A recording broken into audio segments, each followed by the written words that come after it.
obviously, that's why we're doing this guitar. You know, this thing has taken, this guitar it's been a labor of love, but it's been a lot of love, if you know what I mean. Mm-hmm.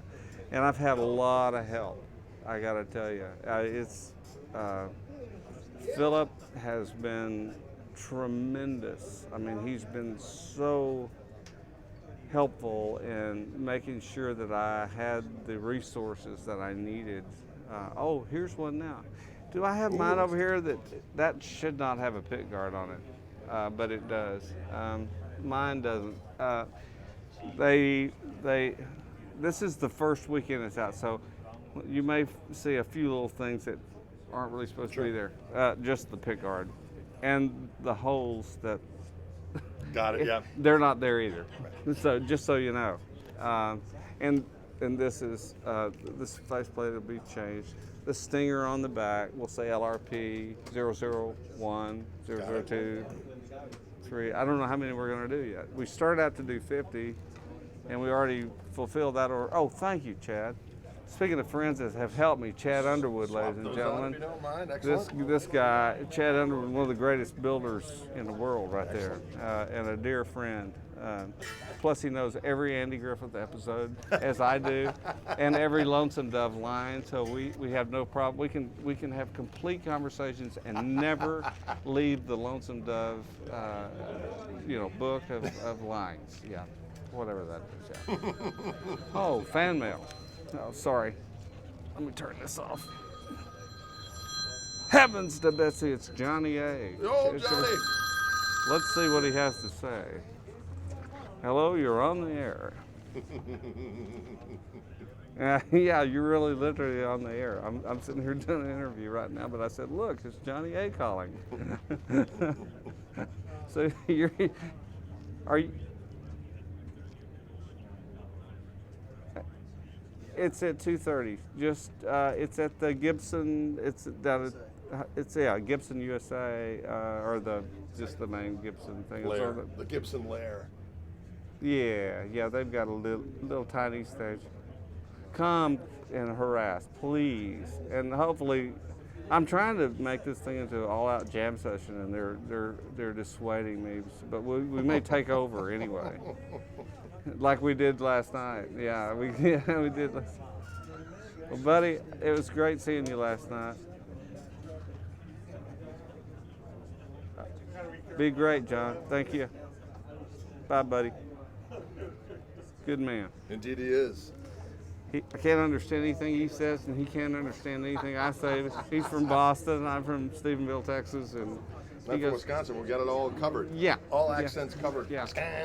Wisconsin. Well, some pretty country up there, though. Oh, absolutely. Some pretty country up there. And we do well up there as far as the folks get it. They get it up there. They love their music up there, don't they? Absolutely. And their beer and their cheese. Yes, indeed. And so they should. As well they should.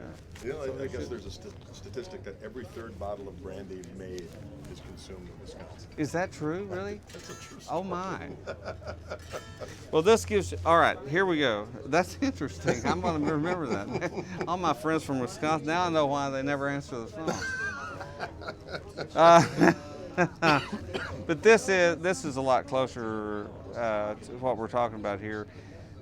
This guitar, when you first look at it, it may look just like a 57 Les Paul reissue. I assure you that's not the case. A lot of love and a lot of work went into it, like I said. We wanted the color to be a little richer than a deeper gold.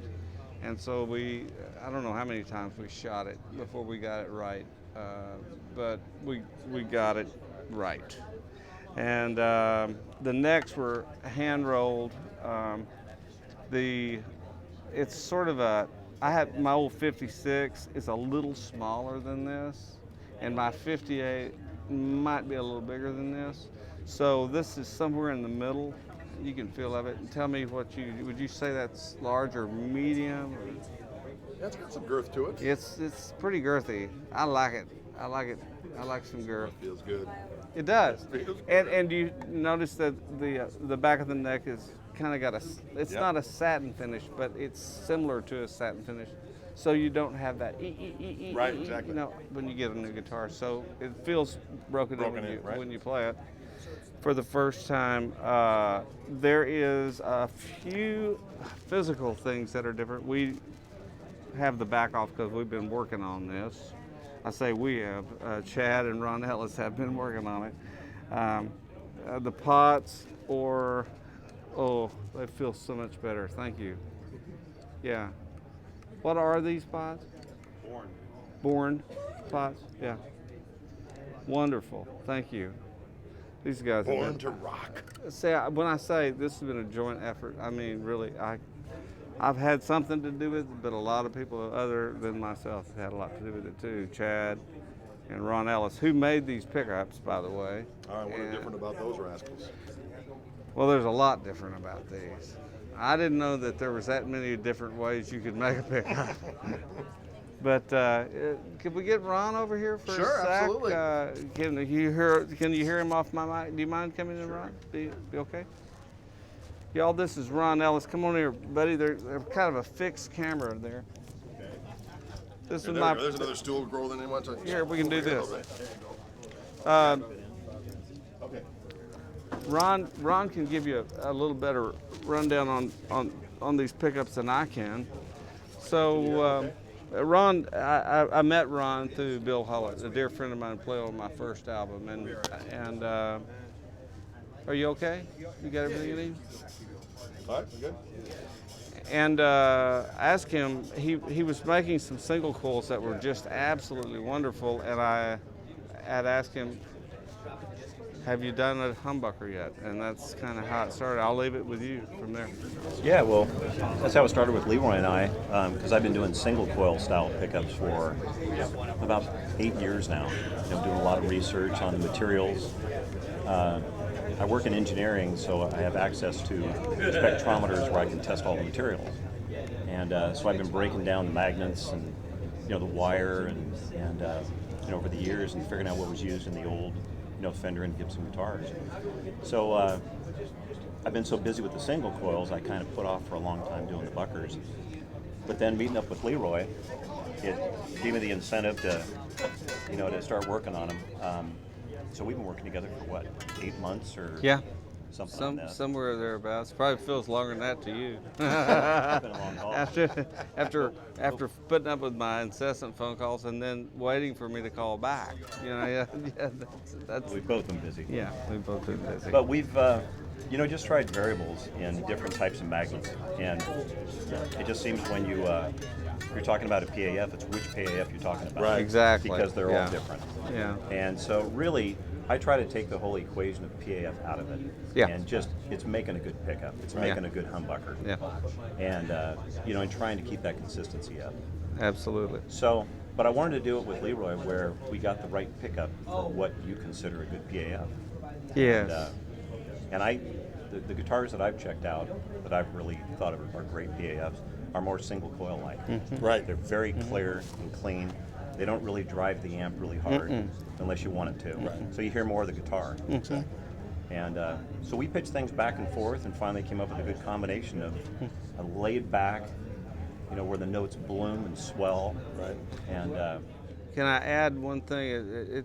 You have to remember with humbucking guitars, it wasn't the fact that it was heavier sounding, and so often they got that way, especially in the 70s. Right. But Big ranging and really what the point was in the name of the pickup itself, it was hum canceling to stop. I mean, all the unshielded wire in the studios and in the honky-tonks back then, and today, I might add, still, made for really noisy pickups. So by having two magnets in opposite poles, it suddenly stopped that. So anyway, the point is these things, we wanted it to sound, I always use the term bell-like, and at the first strike. So it's not, it sounds beautiful. It sounds like a beautiful, pristine tone, but post that, the the note just seems to grow, and it kind of makes me want to, which is good for me because I can't play I only know about 3 notes anyway, right? Yep. So that means they can change on their own, and I don't even have to do anything. But honestly, they do. I mean, they morph, they bloom. That's where that word comes from, Well, and actually. it's the feel thing. You know, that's the thing that I've always Thank tried to you. work with on any of the pickups, whether it's a single coil or a bucker, is the feel. Because if you have good feel on a guitar, it's going to be good tone that follows it. Yeah. Right. Yeah. You know, normally. So That- I think we've done a good job on these. I'm Well, very pleased. I'm very pleased, and you know, as I said earlier, Philip made it so easy for us to have access to the things that we needed in order to create the guitar that we wanted, and I owe him a lot for that. And he's standing right there, and he's shaking it off. But yeah, you're my honey, and you know it. Wait a minute. Yeah. A couple other things I want to show you guys real quick. There is, you can stay. Yeah, you can stay. Don't leave. Don't eat and run. As a slide player, I needed a little more room up here, and we can do. I actually can show you a couple things. And this was Philip's idea. We left this part of the guitar exactly like any other Les Paul. Okay, so as you're looking at the Les Paul, it doesn't look like there's more cutaway than any other Les Paul, but that's not the case. Toward the back, there's more of the guitar cutaway here, more of the mahogany cutaway. So the hand actually has much more room to get, especially with slide, to get up further without having to struggle to do it.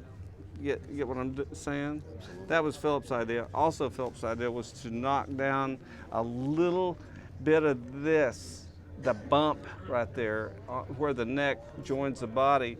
So we didn't want to take it away like an Alex guitar is, but we wanted, because that is sort of a reference point. Like that should be a G. Well, it was an F sharp. I was close, but it's still there. I mean, you can feel it, but it's not the way. You're not going to have a car wreck or bruise your hand when you're going up that high. And there's something and we're holding a blank over here. I want to show you this. Thank you, Philip.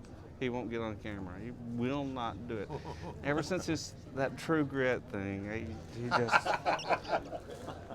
What's that broke mountain? I don't. No, that wasn't that. No, sorry, that's a different guy. I'm sorry. Sorry. Stop it. Friend maker.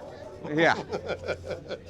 If you notice, when people were coming up to me at gigs, they would always say, "Leroy, why are your pickups so far down in the guitar? Why are they sunk down so far in the guitar?" And I said, "Because I want to hear the wood. I want to let the amp do the work. Let the amp do the work." And by doing this, we put in what we call the big block. This is usually hollow through here, all the way to that far right there. And that's like 7 inches, isn't it? I mean, yeah, 7 inches. That's what we were told. So that's what we've been telling. No. Yeah, stop it. Security. Quit it.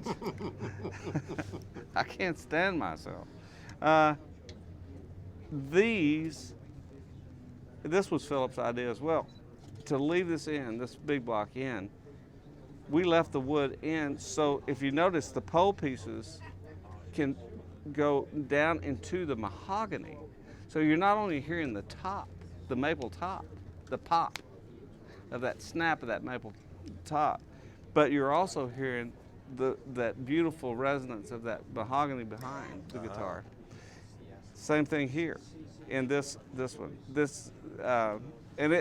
We didn't know if it would make a difference or not, but it did. So all those things together make up the Roy Parnell Les Paul, and I'm very grateful to Gibson, and especially to my friends at Wildwood, because Steve and the guys over at Wildwood are the best, and I love them dearly. And Mayor is a great cook. Absolutely. Yeah. Amen. We got an amen out of Philip. Thanks. Well, thanks so much. Thanks, buddy. It's a pleasure hanging with you. It's great. And Well, so what are we doing tonight? We're going to eat again. Let's go. Okay. All right, have a good one, folks. For Wildwood TV, Greg Koch out.